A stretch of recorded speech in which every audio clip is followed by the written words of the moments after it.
Kemuliaan bagi nama Tuhan. Dan dipersilakan duduk. Haleluya. Haleluya. Haleluya. Mana yang pergi cari belon untuk saya, ada kah? Ada? Mana? Kenapa? Sini. Bawa belon, tiup dia bawa ke sini bagi saya. Kita meletup-letupkan belon pada hari ini, amin. Jarang-jarang pastor mau letupkan belon. Nah, ini kali di sini saja ada pastor seperti itu. Oke. Janji Tuhan ataupun peluang yang dari Tuhan. Tetapi pada hari ini kita harus tahu, seandainya nubuatan itu datang dan tidak ada orang berdoa, nubuatan itu tidak jadi juga. Dan akan membuat saya dan saudara kecewa, membuat harapan yang orang mau itu kecewa. Nah, biarlah pada hari ini kita pergi dengan jelas, mudah sekali bahwa nubuatan, peluang dan doa. Mari 1 Timotius pasal 1 ayat 18 saya baca bagi kita. 1 Timotius pasal 1 ayat 18 berkata, tugas ini kuberikan kepadamu Timotius anakku, sesuai dengan apa yang telah dinubuatkan tentang dirimu, supaya dikuatkan oleh nubuatan itu, engkau memperjuangkan perjuangan yang baik dengan iman dan hati nurani yang murni. Nah, kasih mudah saja. Di dalam kehidupan Timotius ada nubuatan bahwa dia akan menjadi seorang pastor di dalam gereja yang paling terkenal pada zaman dia, yaitu gereja Efesus. Bantar Raya Efesus yang mempunyai 60.000 jemaat. Dan di Efesus itu adalah orang-orang hebat, orang-orang kaya, dan orang-orang luar biasa. Waktu puji-pujian di Efesus itu, orang tidak terasa tincak lantai karena hadirat Tuhan yang luar biasa, seakan-akan surga sudah hadir. Dan ada nubuatan datang kepada dia bahwa dia akan menjadi gembala di sana, padahal dia masih muda, baru masuk umur 20 tahun. Dan Paulus berkata kepada dia, Timotius, tugas ini kuberikan kepadamu sesuai dengan yang telah dinubuatkan tentang dirimu. Engkau harus berjuang. Berjuang dalam bahasa lainnya itu kamu harus berdoa. Istiharkan kepada surga bahwa ini nubuatan yang diberikan kepada saya. Jadilah nubuatan ini pada zaman saya juga. Jangan pergi kepada anak saya dan kepada cucu saya. Saya mau nubuatan ini jadi kepada zaman saya. Andai kata ada satu nubuatan bahwa ada orang bahwa dalam keluargamu akan menjadi Perdana Menteri negara ini. Orang Kristen yang pertama jadi Perdana Menteri di Malaysia. You mau buat apa?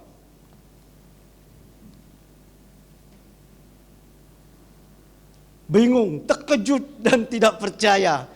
Belum start, you sudah jatuh. Apa-apapun nubuatan dari Tuhan, biarlah kita letak satu aras bahwa bagi Tuhan tidak ada yang mustahil. Kalau kita tidak letak aras seperti ini, saya dan saudara, saya sebagai pastor yang pengalaman dengan nubuatan pun akan KO. Tersungkur, jatuh, sebelum start sudah jatuh. Karena yang seperti itu sangat-sangat tidak mungkin bagi pikiran kita, bagi generasi kita, bagi generasi seterusnya. Tetapi bagi Tuhan tidak ada yang mustahil. Nah, bagi Timotius sangat-sangat tidak mungkin, karena pada zaman dia gereja itu sangat luar biasa. Bahkan ada barisan ratusan pastor paling hebat. Pendeta-pendeta luar biasa yang sudah menanti peluang untuk jadi pastor di gereja Efesus. Tetapi nubuatan datang langsung dari Tuhan kepada dia bahwa engkau akan jadi pastor di gereja Efesus. Umur masih sangat muda, belasan tahun. Dan akhirnya dia menjadi pastor di Efesus. Karena dia sudah perjuangkan, dia sudah berdoa, dia datang di hadirat Tuhan. Dia beritahu Tuhan bahwa jadilah pada zaman saya. Jangan pada zaman anak saya dan cucu saya. Pada zaman saya. Nah, nubuatan datang dan kita harus perjuangkan. Kita harus istiharkan dan kita harus berdoakan nubuatan. Setiap kali peluang datang, contoh tingkatan 5, engkau akan mempunyai satu peluang untuk ujian tingkatan 5. Dan inilah peluang engkau harus datang pada Tuhan. Tuhan, berikan kemenangan bagi anak-anak kami. Haleluya. Ada satu anak saya tingkatan 5 pada saat ini tingkatan 5. Tingkatan mana anak Ciguros tu? Oh, tingkatan 5. Haleluya. Berdoa bagi Tuhan supaya Tuhan memberkati. Haleluya. Diberkatilah tingkatan 5. Amin. Jadi lulus A+++. Anak saya juga A++. Mustahil? Wih, banyak yang mustahil karena kita tengok buku laporan. Ya ampun, mau pengsan. Macam ini kau. Sampai anak kita tanya, "Dedi, macam mana ujian tingkatan 5, Dedi?" Kalau tengok di sini ada 4 F. Kalau Dedi punya 8 F. Pengsan. Ya, tetapi bagi Tuhan tidak ada yang mustahil. Karena waktu saya tingkatan 5, saya tidak tahu bagaimana untuk berdoa. Amin. Kalau macam sekarang ini, kalau saya masuk tingkatan 5 lagi, semua A+ tuh. Sebelum ujian saya akan berlutut. Biarlah surga yang jawab untuk saya. Tangan malaikat ini A+. Amin. Additional math ataupun matematik tambahan, ya biar surga datang kasih jawab. Ya ampun, cigu pun bingung jawaban apa ini. Jawaban dari surga. Cigu punya salah, negara Malaysia punya salah, hanya saya punya saja yang salah. Satu-satunya yang paling betul matematik tambahan di Malaysia ialah Pastor Oda dari BM Grace. Yes, amin. Hebat sih, hebat. Tahun ini kita buat perkara-perkara yang luar biasa, ajaib dan tidak terduga. Amin, tidak terduga. Biarlah Tuhan yang melakukan. Bagi Tuhan tidak ada yang mustahil. Nah, kalau ada nubuatan datang kepada engkau, janji Tuhan datang kepadamu, harus diperjuangkan, harus didoakan supaya jadi. Amin. Supaya jadi. Jangan biarkannya berlalu. Karena begini, ada seorang yang bernama Renat Bongki, dia membuat satu KKR kebaktian dan 30.000 orang datang. Jauh sebelum KKR itu dibuat, ada nubuatan datang bahwa akan ada mukjizat luar biasa terjadi pada KKR itu. Woi, mereka berdoa dan mereka sangat haleluya, haleluya. Sama dengan yang berbahasa roh, hurrah Korea Sentar. Terima kasih Tuhan. Dan ada orang bagi email dari segenap pelosok dunia bahwa ada mukjizat pada KKR itu. Hui, haleluya, excited mereka. Datang malam kebaktian malam pertama tidak ada apa-apa. Kebaktian kedua tidak ada apa-apa. Kebaktian ketiga tidak ada apa-apa. Kebaktian yang terakhir mereka kata, ini malam lah. Ini kali kebaktian terakhir tidak ada apa-apa. Mereka balik dan menangis di hadapan Tuhan. Ada yang marah-marah dengan Tuhan. Tuhan, engkau sudah janji confirm lagi dari seluruh pelosok dunia. Jadi mukjizat, kenapa tidak ada? Mudah sahaja ayat datang kepada mereka. 1 Timotius 1 ayat 18. Bahwa engkau harus perjuangkan apa saja yang disampaikan oleh Tuhan. Haleluya. Nah, biarlah pada hari ini, kalau ada nubuatan datang kepada engkau, ada orang berdoa di atas engkau dan dia menyatakan satu hal yang luar biasa. Ada pengkhotbah datang dari jauh dan menubuat tentang engkau. Jangan diam, karena engkau akan tunggu 20 tahun dan tidak akan jadi.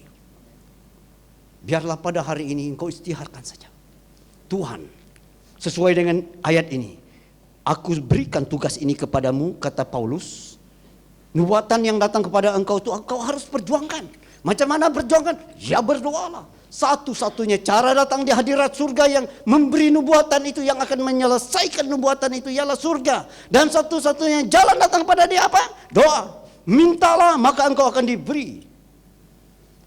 Saya tidak mau campur dengan carilah kan.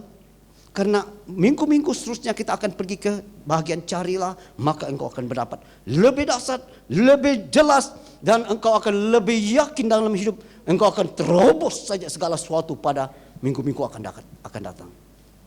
Mintalah maka engkau akan diberi. Lalu Timotius minta kepada Tuhan supaya Tuhan melakukan tugas Nubuatan itu bagi dia pada hidupnya dan itu dibuat pada zaman dia. Haleluya. Nah, ada seorang yang bernama Daniel. Saya ingin kita melihat kisah seorang yang bernama Daniel supaya saya dan saudara mudah mengerti bahagian ini. Daniel pasal 9 ayat 1 sampai 3 tidak ada dalam slide saya rasa. Tidak ada? Yes, tidak ada. Saya baca bagi kita. Kalau ada di handphone kamu, kalau kamu bawa Alkitab, tengok di Alkitab mana-mana saja. Yang penting kau tengok bagaimana Daniel. Pada tahun pertama, Daniel 9 ayat 1 sampai 3. Pada tahun pertama pemerintahan Darius anak Ahasweros dari keturunan orang Media yang telah menjadi raja atas kerajaan orang Kasdim ataupun atas kerajaan Babel. Orang Kasdim itu Babel. Pada tahun pertama kerajaan itu, aku Daniel memperhatikan dalam kumpulan kitab jumlah tahun yang menurut firman Tuhan kepada Nabi Yeremia akan berlaku atas timbunan puing Yerusalem, yakni 70 tahun. Ayat 3. Lalu aku mengarahkan mukaku kepada Tuhan Allah untuk berdoa. Waktu Daniel membaca tulisan-tulisan kuno 70 tahun yang lalu dia menemukan bahwa Yerusalem dalam keruntuhan, orang Israel dalam pembuangan Yehuda itu hanyalah 70 tahun. Sesuai 70 tahun Tuhan akan memperhatikan. Nah, ini Daniel menjumpai tulisan itu. Dan dia menjumpai tulisan itu pada umur sudah 70, pada tahun 68 orang Israel dalam pembuangan. Dia mengarahkan mukanya kepada Tuhan. Dia berlutut, dia berdoa, dia berjuang sesuai dengan 1 Timotius. Dia berkata, Tuhan ampunilah kami.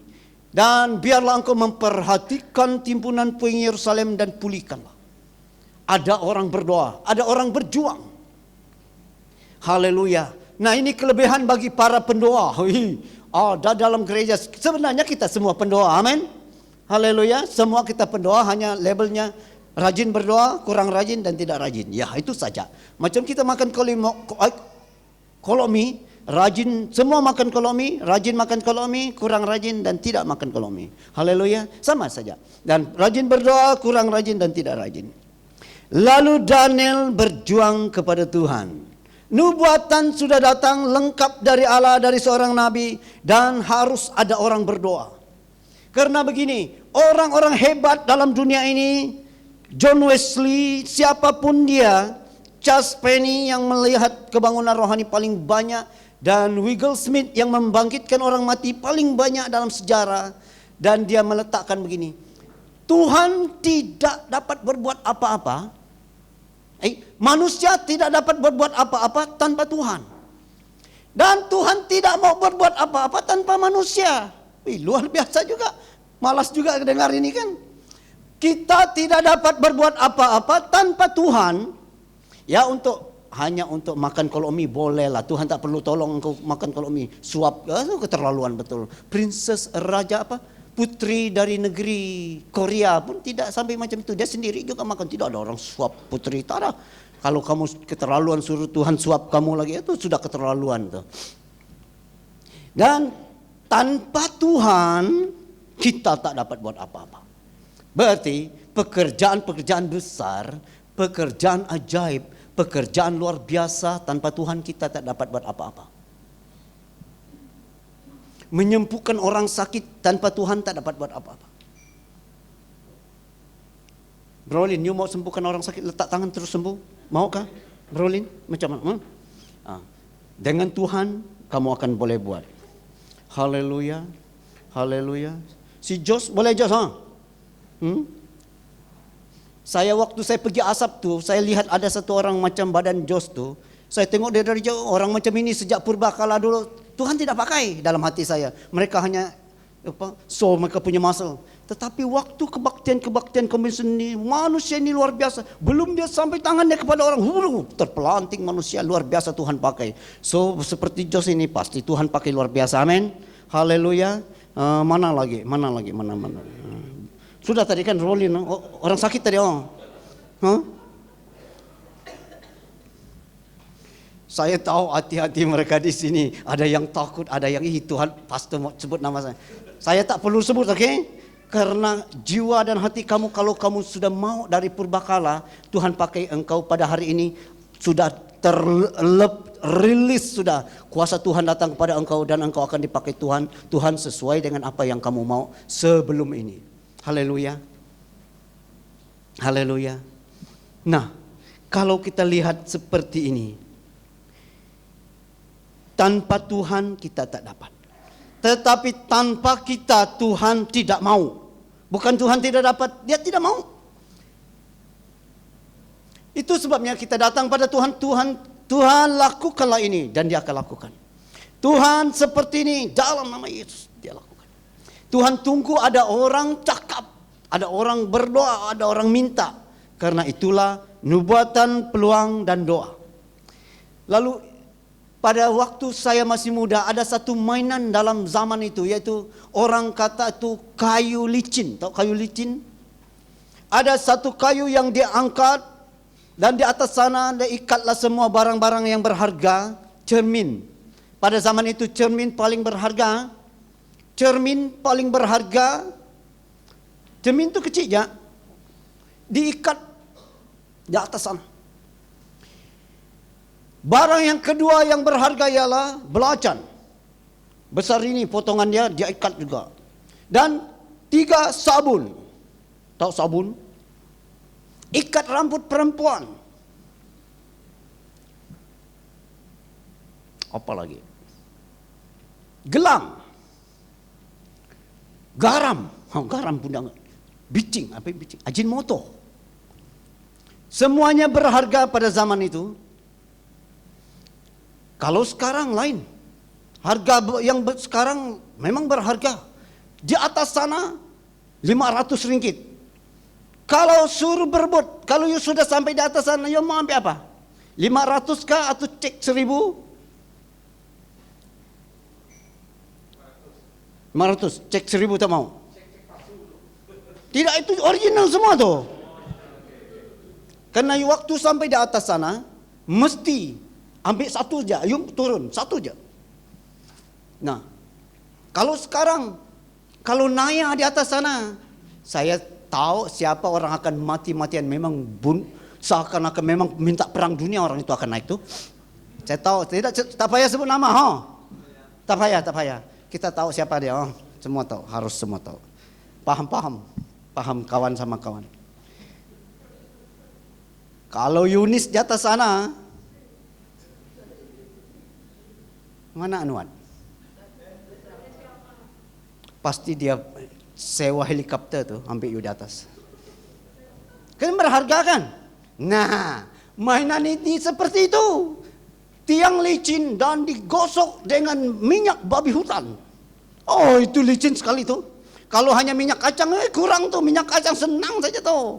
Tapi minyak babi hutan lekatnya 10 tahun di badan. Ya ampun. Orang mau pergi, macam mana cepat pergi. Nah, ternyata sepanjang tahun ada satu bapak dia persiapkan untuk berlawan, untuk berebut dalam tiang itu. Karena ada kategori anak-anak perempuan yang muda. Umur 13 tahun ke bawah, bukan 12 13 tahun ke bawah, kaum bapak dan muda-mudi, pemuda. Ini kategori dia. Dan ternyata waktu pertandingan itu dibuat, ada satu bapak, dia angkat anak perempuan dia tikam tuh. Hebat sih. Ternyata mereka itu sudah berlatih itu sepanjang tahun tuh. Dia tikam anaknya dari bawah, terus tangkap itu, dia punya halang-halang di sana. Lepas sudah sampai di sana, dia pula arah anaknya dari bawah. Ambil terasi apa? Belacan. Waduh.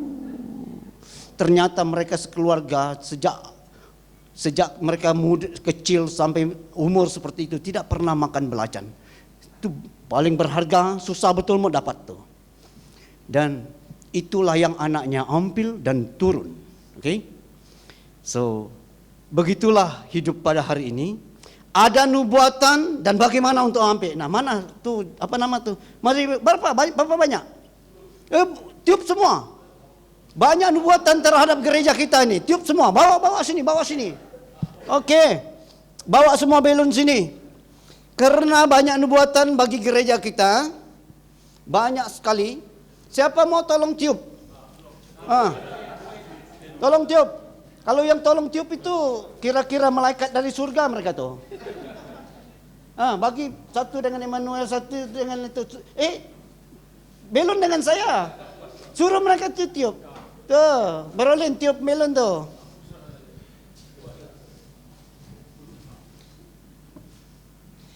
Oke, banyak nubuatan bagi gereja kita. Tetapi untuk buat lawak sekejap, mari kita bagi mereka yang siapa yang betul-betul tidak laku, ambil sini bagi dengan seorang perempuan. Are you married me? Wow. Oke, dah mari. Yang ini harus Gemera harus betul-betul ambil perkara-perkara seperti ini, oke? Oke, yang pertama yang saya serentak dengar dari Tuhan Bapa masa yang lalu,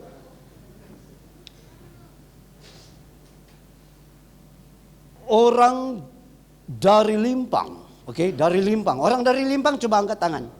Saya tahu siapa. Oke. Brolin jangan angkat tangan. Kalau dari Sabah mungkin bolehlah angkat sikit-sikit. Oke, orang dari Limpang. Yang ada sini belum nih? Tengah-tengah nih. Oke. Pegang-pegang untuk saya. Karena begini. Satu kali saya duduk dan saya menyembah Tuhan. Datang satu bahasa kepada saya orang dari Limpang. Ada nubuatan bagi orang dari Limpang. Masa itu ada beberapa orang orang dari Limpang di sini masa itu. Dan akhirnya orang Tuhan bawa kamu orang banyak-banyak kan, sesuai dengan nubuatan. Dan kamu orang harus bersatu melakukan apa nubuatan Tuhan bagi kamu di Limpang. Nah, waktu saya tanya-tanya siapa-siapa yang dari Limpang, mereka berkata begini, bahwa mereka akan jadi garam, terang dan garam bagi negeri ini. So, orang dari Limpang, kamu oranglah yang harus berjuang sesuai dengan nubuatan kata 1 Timotius. Kamu orang berkata, jadikanlah kami terang dan garam bagi negeri ini. Amin. Haleluya. Nah, mana dari Limpang? Boleh datang kasih letup satu ini? Tak mungkin ini akan letup sendiri di sini. Datanglah sebagai contoh, kalau kamu berdoa berarti kamu datang. Satu dua orang gak datang, berapa orang datang? Datanglah orang Limpang bersatu kata firman Tuhan. Datang Limpang. Harus bersatu kamu orang. Letupkan dia. Nah, letup. Bersatu letupkan. Oke. Ya. Ye. Mana lagi? Datang. Jangan bawa ke sana. Di sini. Woi, takut kena letup kah? Ya, kamu orang letup. Jangan ambil sini lagi. Ini masih ada nubuatan orang lain sini. Itu kamu sama-sama letupkan itu, bersatu kamu orang letup kata firman Tuhan. Oke, kita lihat mereka bersatu macam mana. Tidak mau. Ada nubuatan, masih banyak nubuatan sini nih. Oke, kita ambil kamera, mereka letupkan. Aduh. Top. Aduh. Haleluya. Beri tepukan. Haleluya, dipersilakan duduk. Oke, bersatu untuk melakukan nubuatan bagi kamu dari Limpang. Nah, yang kedua, serentak dengan itu juga pada waktu yang sama datang satu bahasa yang jelas kepada saya. Sekali lagi saya akan mengangkat kembali barisan pujian penyembahan BM Grace ini. Lebih tinggi daripada yang mereka sudah dikenal sebelum ini. Ternyata bahwa barisan pujian penyembahan kita yang di sini pada satu masa yang dahulu kala mereka itu sangat terkenal di negara Malaysia. Amin. Ada yang tidak tahu? Orang gelar mereka itu happening pada zaman itu. Dan Tuhan berkata, sekali lagi aku akan membawa mereka terbang tinggi lebih daripada yang sebelum itu. Nah, barisan pujian penyembahan sesuai dengan nubuatan. Berjuanglah. Jangan susah, saya di belakang. Saya sebagai orang yang paling mahir dengan seni menghadirkan Tuhan masih ada di sini. Haleluya. Dan saya sangat yakin Tuhan akan melakukannya. Dan saya mau satu orang datang kasih letupkannya. Pilih siapa? Pilih sendiri. Pilih satu orang datang letupkan dia. Siapa saja antara kamu orang. Paling senior. Ilan datanglah, Ilan. Haleluya. Pada zaman itu muka dia seperti muka Sydney Mahede, tetapi dia satu saja nubuatan untuk kamu orang. Haleluya, terima kasih. Nah, mulai dari sekarang para pemimpin pujian penyembahan di gereja ini 1 hari 1 minggu harus puasa. Saya sebagai orang yang sangat mahir mendatangkan hadirat Tuhan. Dan 1 hari 1 minggu puasalah. Dan berdoa 2 jam 1 hari. Bukan berarti you duduk berdoa. No. Bila-bila masa you berdoa dan menyembah Tuhan. Dan saya sangat yakin tidak pernah gagal Allah melakukannya. Haleluya. Jangan takut dan jangan risau. Saya masih hidup. Tak pernah saya punya barisan pujian penyembahan kalah dalam sepanjang zaman saya hidup. Haleluya. Yes. Haleluya. Oke, nubuatan yang seterusnya yang datang kepada kita ialah gereja kita akan membangun gereja di Desa Wira. Dan haleluya, kita mau dia selesai dengan cepat. Dan itu berarti kita harus berjuang dalam doa. Haleluya. Siapa yang mau datang meletupkannya? Saya panggil Juliana, mari. Ini Juliana. Inilah barisan-barisan pendoa kita yang rajin. Ada lagi yang rajin berdoa seperti dia? Haleluya. Yunis cuma ikut. Marilah. Berdiri, Bang. Haleluya. Ada siapa lagi? Doa letup 1 kali. Saya mau jauh nih karena saya takut dengan belon seperti Bobo Boy. Bobo Boy yang takut belon. Siapa dia? Bobo Boy. Oke. Serentak letupkan supaya gereja kita di Desa Wira siap pada tahun ini juga. Walaupun mula bulan 5 tetapi tahun ini mesti siap. Letupkan dia. Di mana tuh? Minta itu dari Cilayun tuh. Haleluya. Minta apa saja, pisau ke senapang kau untuk letupkan dia. Ada sini. Suruh mereka buat, Brolin, suruh mereka buat. Jangan kau buat. Ambil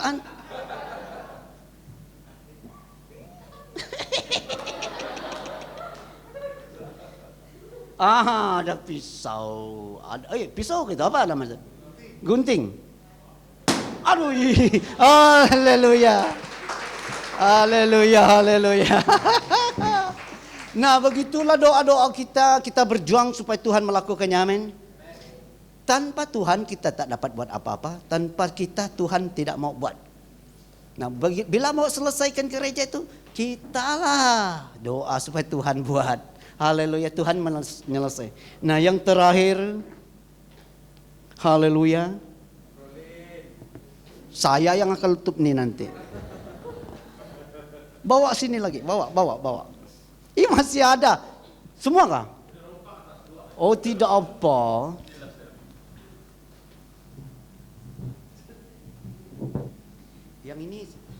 Yang ini saya kasih freelance untuk mereka yang masih bujang. Kalau terlalu sukar untuk cari pasangan ampe ini dan pergi saja lah pejam mata dan are you married me? Sini ha. Haleluya.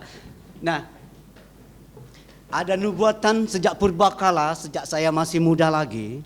bahwa saya akan ikut serta melakukan pekerjaan besar, melihat perbuatan ajaib Tuhan, melakukan mukjizat bagi Allah di negeri ini.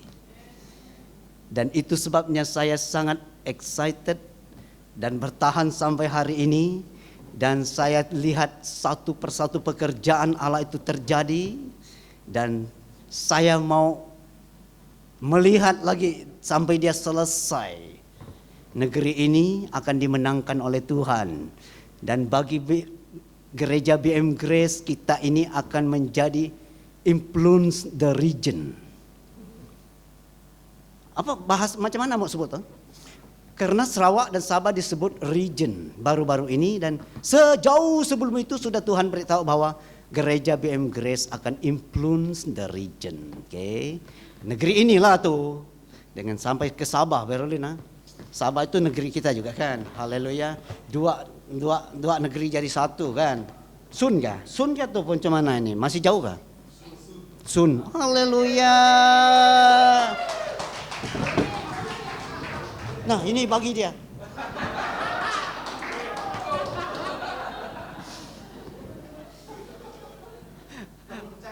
Ada orang mau pegang dengan saya, untuk saya mau pecahkan ini. Nah, Teko you tolong pegang. Nah, saya yang pegang. Saya mau sini, jangan dibawa sana tuh. You tengok Tonia aja. Ini tidak boleh. Nanti habis kebaktian ramai-ramai pergi. Mana you beli tadi di? Mana you beli ni? 100%. Lepas kebaktian ramai-ramai pergi 100%, baru kita bagi-bagi dengan kita punya pasangan. I love you darling. Haleluya. Okay. Saya sangat-sangat bersyukur pada Tuhan, ada nubuatan datang, dan saya dari masa ke semasa berjuang supaya perkara itu jadi dan terjadi dalam hidup saya, dan terutama dalam gereja BM Grace. Bingung, terkejut. Jangan terkejut, kena begini. Tidak ada orang boleh heret ketua menteri untuk datang buat aktiviti. Kecuali gereja kita besar, 10.000 orang. Mungkin ketua menteri pikir-pikir, oke, mungkin. Tapi ini gereja BM Grace kecil saja. Baru 100 lebih orang. Tidak terkenal lagi. Hanya saya seorang yang terkenal. Itu memang tak terkenal langsung. Karena masa itu Abang Jota tahu siapa saya. Ini pastor kami. Pastor ke dia. Tidak ada rupa pun kata dia. Ya ampun. Tetapi ternyata Tuhan heret dia bagi kita. Amin. Tuhan membuktikan diri. Amin. Tuhan membuktikan diri bagi kita. Nah, oleh sebab itu biarlah perjuangan kita supaya Tuhan selesaikan nubuatan bagi gereja kita BM Grace. Haleluya. Saya pecahkan. Peganglah. Aduh. Nah, yang terakhir ini ialah bagi setiap pribadi kita. Pasti ada nubuatan bagi kamu. Karena tema khotbah kita apa? Nubuatan, peluang, dan doa. Berarti kamu pasti ada peluang untuk hidup. Peluang untuk datang ke surga supaya Tuhan mengubah nasib hidupmu. Amin. Haleluya. Supaya Tuhan mengubah nasib gajimu. Ada orang tidak percaya. Kalau engkau tidak percaya berarti belum start sudah jatuh. Belum pertandingan you sudah kalah. Salah. Mesti juga kita bertanding, berjuang, kata firman Tuhan kepada Timotius. Peluang bagi engkau untuk membuat perkara-perkara yang crazy. Surga ada. Haleluya. Itu sebabnya nubuatan, peluang, dan doa. Hanya dengan doa saja kita datang ke hadirat Tuhan. Minta. Minta kepada surga. Haleluya. Supaya saya dan saudara hidup sesuai dengan firman Tuhan. Karena banyak kali kita hidup dan kita hidup macam itu sahaja. Banyak kali. mau doa, kita rasa kita tidak layak. Itu sebabnya kasih karunia datang awal-awal tahun ini supaya kita tahu bahwa kita layak di hadapan Tuhan. Tetapi dalam kita layak di hadapan Tuhan, satu-satunya datang di takhta Tuhan untuk ambil segala sesuatu ialah doa. Haleluya. Nah, dengan doa nubuatan kita bawanya terjadi. Dengan doa peluang kita bawa supaya kita mendapat peluang yang lebih bagus. Itulah doa kita. Haleluya. Apa yang mustahil bagi otak kita, nah biarlah di dalam peluang itu Tuhan melakukan yang sangat-sangat mustahil bagi kita. Bagi Tuhan tidak ada yang mustahil. Kita tidak mau hidup biasa-biasa sahaja. Kenapa manusia hidup biasa-biasa? Karena dia sudah belum start, sudah kalah, sudah menyerah, sudah tidak percaya, dan sudah kata tidak mungkin. Dulu saya selalu macam itu, tetapi saya membuat satu ketetapan bahwa saya harus hidup crazy. Saya mulai dengan disiplin diri bahwa dalam apapun pertembungan, pergaduhan, saya memang tak ada lawannya di negeri ini. Padahal orang berlari limpas saya tumbang tuh. Tetapi saya kata bahwa kalau bertumbuk dengan orang, saya memang menang. Ya kita tak akan menang kan, kita tahu orang lebih besar. Tahulah kita akan kalah, jangan bodoh pula. Tapi kita mempunyai satu kekuatan. Kalau dalam main bola, tidak ada orang dapat lawan saya di padang. Saya akan tumpang siapa saja, terjang siapa saja. Dan dalam nyanyi, sayalah Ademanahutu negeri ini. Yes. Dalam pujian penyembahan, sayalah jagonya. Padahal selalu salah rentak, salah lirik tuh tidak apa. Tetapi kita letak bahwa kita bersama Tuhan apa saja boleh. Amin. Haleluya. Boleh kita mulai hidup seperti itu pada hari ini. Dan itu namanya positive thinking dan prophetic prayer. Okay? Haleluya. Nah, biarlah saya wakil kita pada hari ini untuk letupkan ini. Supaya nubuatan bagi kamu, peluang bagi kamu, dengan doa Tuhan lakukan. Amin. Yeay, aduh, nah. Haleluya. Nah, mari saya persilakan kita punya MC. Mana